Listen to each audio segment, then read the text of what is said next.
12 жастағы балаға қоныс аудару оңай емес. Себебі жаңа мектеп, жаңа жолдастар. Ерлан басқа қалаға жазда көшіп келді.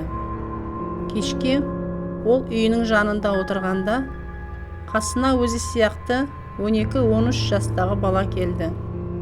Оның шашы ұйпатылған, киімдері де таза емес. Үстінен түтіннің иісі шығып тұрды. «Менің атым Қанат», деп өзін таныстырды. Екеуі тез тіл табысып кетті. Ерлан мен Қанат бірге көп уақыт өткізетін болды. Бір-екі рет Ерлан өзінің жаңа досын үйіне шақырды, бірақ ол бас тартты. «Менің анамнан ұялатын шығар» деп, Ерлан оған мән бермеді. Бір күні Ерлан үйіне қатты толқып келді. «Анашым, бұл жерде жақсы парк бар екен. Қанат мені сонда шақырып жатыр. Кіргенде бір рет төлейсің, сосын күні бойы кез келген каруселге мінуге болады екен. Қанат мені өз достарымен таныстырамын» деді. «Олар апта сайын сол паркке барады екен. Анашым, өтінемін, жіберші мені сол паркке», деп қайта-қайта сұрана берді. «Ол парк алыс па?» деп анасы сұрады. «Жоқ, алыс емес. Автобуспен 3-4 аялдама. Ол жер өте көңілді, клоун да бар. Сен білесің ғой, мен клоундарды ұнататынымды. Қашан келесіңдер?» «Парк сағат 5-ке дейін істейді. 5:30-да үйде боламын», деп Ерлан анасына уәде берді. «Баруға болады ма?» «Иә, болады. Бірақ телефоныңды өзіңмен ал. Мен саған звондап тұрамын», деген сөзбен анасы рұқсатын берді. Анасы баласының тез достар тапқанына қуанды. Себебі олардың осы қалаға көшіп келгеніне бір апта ғана болды. Уайымдайтын ештеңе жоқ деп шешті. Баласының сөзіне қарағанда, Ерланның жаңа досы осы қалада 7 жыл тұрады екен. Қаланы 5 саусағындай білетін көрінеді. Қанатты өз көзімен ешқашан көрмегеніне де алаңдаған жоқ. Оны ұялшақ бала деп санап жүрді.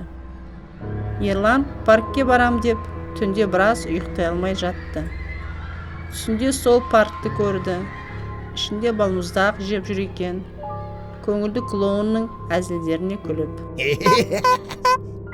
Ертесіне азанғы сағат 10-да анасы қалдырған ақша мен ұялы телефонын алып, Қанат айтқан аялдамаға барды.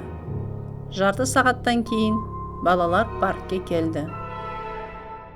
«Автобустен түскен соң, енді алға жүру керек», деді Қанат. «Айтқан жолдастарың қайда?»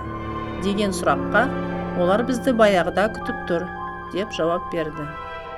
Біраз жүрген соң парктың алдына келді. Қақпаның алдында бір қыз бен 2 ұл күтіп тұрғанын көрді.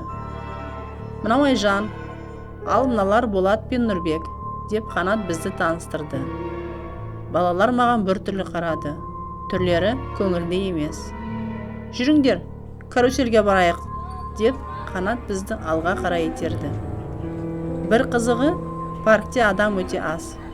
«Неге адам аз?» деген сұраққа, жанымдағы балалар, «Бүгін демалыс күндері емес. Демалыс болғанда жақын ауылдардан көп балалар келеді», деп маған жауап берді. Ерлан қуанып барлық каруселдерге мініп шықты. Бірақ бір әткеншектен секіріп түскенде кеудесімен жерге қатты құлады. Үстіндегі рубашкасы жыртылып кетті. «Қатты құласам да еш жерім ауырып тұрған жоқ», деген оймен Ерлан тез аяғына тұрып кетті. Құлағаны туралы ұмытып кетіп, «Ал енді Американ горкаларға барайық», деген Ерланның ұсынысынан балалар бірдей бас тартты. Ерлан бір өзі барғысы келмеді. «Бәріміз бірге барсақ, көңілді болар еді», деп ішінен ойлап қойды. Ерланның байқауынша, саябақта жүрген адамдардың барлығы көңілсіз. Жанындағы жаңа достары да қуанбай жүр. Клоун еш жерде көрінбейді. Ерлан зерге бастады. Сағат 5-ке дейін зорға шыдап, «Үйге кетпейміз ба? Парк жабылатын шығар», деген сұраққа балалар, «Бұл парк ешқашан жабылмайды», деп жауап берді. қалай жабылмайды? Бұл парк ешқашан жабылмайды, деп балалар тағы жауап берді. Бір кезде Ерланның қасына парктегі адамдар жинала бастады. Барлықтарының түрлері суық. Бізбен қал. Бұл жерде өте көңілді, әрдайым көңілді. Деп жиналған адамдар қайта-қайта айта берді. Қорқып кеткен Ерлан парктың қақпасына қарай жүгірді. Кенеттен алдынан клоун шықты.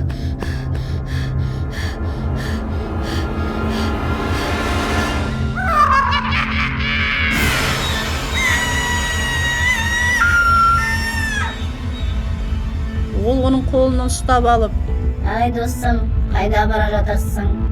Осында қал. Бұл жерде үнемі көңілді. деп айқайлай бастады.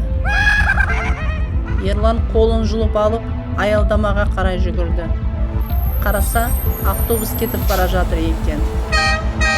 Бірақ жүргізуші баланы артқы көрініс айнадан көріп, көлікті тоқтатты. Бұндай уақытта не істеп жүрсің бұл жерде? Паркті баяғыда жауып тастаған, деп жүргізуші Ерланға қарады. Не дейсіз? Қалай жауып тастаған? Мен жаңа ғана сол парктен шықтым. Бәрі істеп тұр. Сен еш нәрсе білмейтін екенсің. Бұл парк жабылғалы 5 жыл өтті. Америкалық төбешіктерде қайғылы оқиға болған. Аяқ астынан төбешек сынып, біраз балалар мен ересек адамдар қайтыс болды. Сол уақыттан бері бұл парк жабық. Сен бұл жерге бекер келдің. Өткен аптада көрші үйде тұратын бала осы паркте жоғалып кеткен. Анасы оны күтті, іздеді.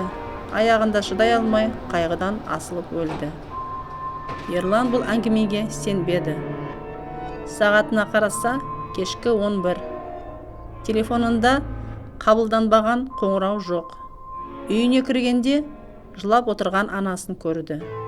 Анашым, кешірші мені, мен паркте болдым, деп әңгімесін бастағанда, анасы, қандай парк, сен білесің бе? Мен қандай жағдайда болдым? Қоңырау шалсам, жауап бермейсің. Кешке сағат 7-де полицияға бардым. Сенің жолдастарымен паркке кеткенін айттым. Олар менің сөздеріме таң қалды. Парк 5 жыл болды жабылғанына. Және Қанат деген көрші бала 3 жыл бұрын өрттен қайтыс болғанын айтты. Оның ата-анасы содан кейін көшіп кетіпті. Балам, жинал тез. Біз бұл жерден кетеміз. Енді біздің өміріміз өте көңілді болады, деп анасы баласының бетінен сүйді. Сол кезде Ерлан анасының мойнында жіптен қалған қызыл сызықтарды байқады. Анасы болса, баласының жүрегіне кірген арматура көрінбесін деп, рубашкасын дұрыстап қойды.